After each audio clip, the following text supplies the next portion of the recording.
Hello, today we're going to be talking about the FIT principle. We've had a chance to use the fitnessgram testing in order to assess your personal fitness levels, and we've also reviewed the 5 components of fitness so that we can have a better understanding of our strengths and our weaknesses within our personal fitness levels. So we're going to start discussing the various different principles that can be used in order to build a successful fitness plan and then set one up in place for you in order to achieve your goals. There's several different principles that we use in fitness in order to help be certain that we can achieve our personal goals.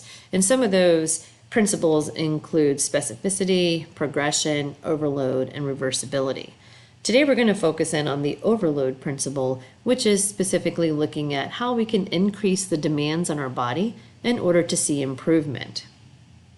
So think about the whole phrase, no pain, no gain, right? If you're going to increase the amount of muscular strength that you have, you want to be able to continuously increase the amount of weight that you're lifting.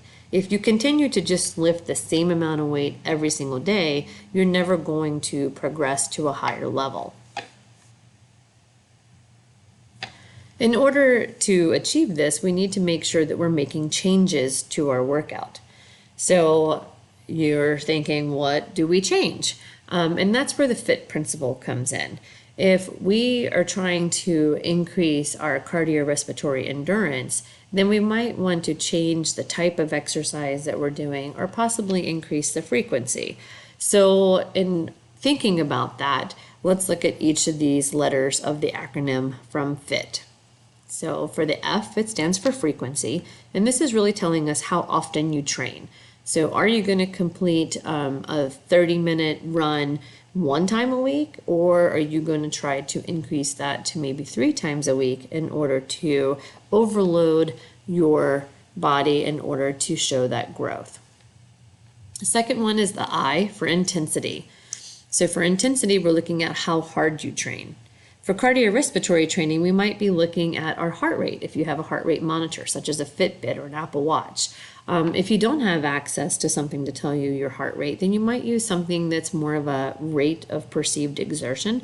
And this is a chart that we'll look at in terms of gauging how we feel during our workout to give feedback on exactly what heart rate level we're currently working at. Next is the T's for time and type. So starting with time, this could be something as simple as that. You're running for 30 minutes, so your time is a set duration. You also might be looking at distance. So if we said in class we might do a 12-minute run, and what we're trying to do is see how far can you run in 12 minutes time. And other times we might say that we're doing a mile run. So in that case, we'd be looking at your distance, and then everyone's at the same distance while we watch the time, and our data collection is from the time. We can use either method in order to show progress and as we reach towards a goal. And the last one is type. What type of training are you doing? And so you really want to consider what type of training that you choose to make sure it's addressing the goal that you have in mind.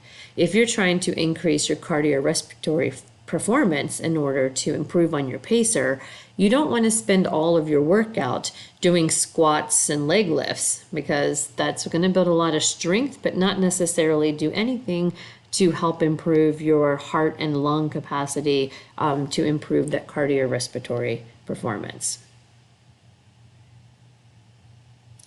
So when you're thinking about that type and using the overload principle with those FIT components, so the frequency, intensity, time, and type, you can see in this chart how that might look a little bit different.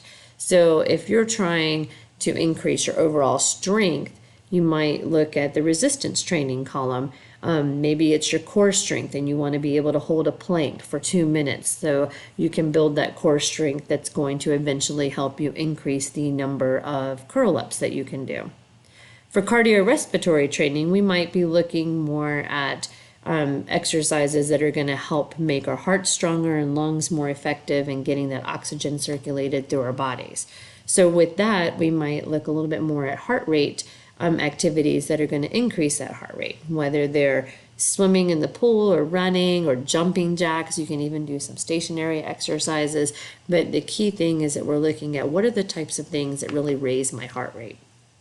And so the different types of training here are going to help you decide how you would adjust each of those items, the frequency, intensity, time, and type. If you're looking at strength and you're trying to improve on your muscular strength and endurance, so this would be your curl-ups, your push-ups, you're going to be looking at different ways to train. And it's important to still think of both of them. You're going to train both at the same time, but you can increase the focus on one over the other by making small adjustments in your resistance that you're using. So whether that's a free weight or your body weight, and then the repetitions. So if you really want to do a day that's focused on strength training, you're going to use heavier weights, but do smaller amounts of repetitions. So you might only do 10 repetitions of lifting a weight instead of doing increased amount of weight and shorter repetitions is your strength training. And then when we switch it over to endurance, you're going to adjust that so that your weights are actually smaller. So you want to switch down to maybe a 5-pound weight, but you want to do the same exercise for 25 repetitions instead of 10. So then you're starting to show your muscle how it can withstand a particular resistance for a longer period of time. When you're working on strength training, you can think of several different modalities to use in order to achieve that. So you might have access to weight machines. You could have access to free weights. If you have access to no equipment, you can use your own personal body weight. And you might find some inexpensive items like resistant bands and stability balls that can help you achieve your goals with different exercises. And the variety of using a variety of these modes during your fitness plan is going to be important, because being bored is not going to lead to success. So we want to make sure that we have some variety in our plans in order to keep us focused and looking forward to the next workout, so we don't get bored with the activities we're doing. Some other considerations when you're picking your type of exercise is think about the muscles need time to repair, they need rest in between workouts, and so you might consider how you might change up your workout in order to make it less stressful on your joints and muscles and tendons in order to help prevent injuries. So for instance, if you're working on cardiorespiratory and you've been doing mile runs in order to work towards that goal, you might switch it up a day here and there to add in bicycling or using an elliptical machine, even swimming. These are all going to still help work on strengthening your heart and lungs for that cardiorespiratory performance, but they're not going to give the impact to your knees and ankles and joints and in muscles and in the way that it would risk injury. So it's important to consider how you can change things up and stay healthy in the process. Okay, last I have 2 charts to share here, because it's important to also have a personal goal of why do you want to improve in this particular task. If you find that your muscular strength is low and you really just aren't successful at doing your push-ups, your personal goal might be to improve your fitness level. Other people might have a pretty strong fitness level, but they're trying to maximize their performance. And while others might be looking at another option is maybe they feel like they have a few pounds to lose and they want to lose weight. So they're not trying to outperform. So each of you is going to be falling in different areas within this chart. And it's important to respect that as we all are working towards a goal of improving one way or another.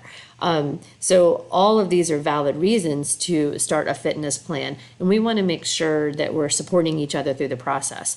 So here you'll see in this column on the left, it kind of helps you narrow in where you're going to fall in terms of what your personal goal is to get out of this plan. The second part is looking at your intensity. So how hard do you have to work? At what intensity level are you going to be working in order to achieve your goal? And then the middle column there is duration. So that helps you adjust your time, like how much time you're going to spend on specific exercises. And then in the far right gives you a little bit of an understanding of what the benefits are from that type of exercise and what you would feel like. So remember when I said your rate of perceived exertion, this gives you a little bit of understanding so that for instance, the top one. You're very exhausted from breathing and your muscles and all. So you're aching and you're hurting and it's like uncomfortable. And that's normal when you're working out at a very high intensity. But when you go down to the bottom, it's very easy for your breathing and your muscles are handling it just fine. There's no soreness, and you're able to talk and carry on. Then that's a light exercise. So that's appropriate for that level. Of course, then it's going to affect what you can get out of that. So it's, tells you there what you can actually gain from that type of exercise. So most of you are going to fall somewhere in the middle in trying to figure out where you want to be with your exercise plan.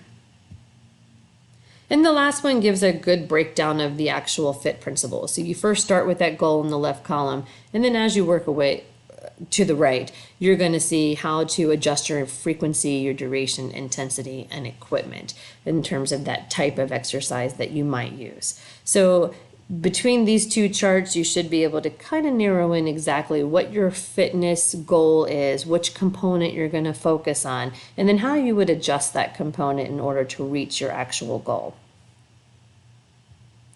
So now it's time for you to reflect.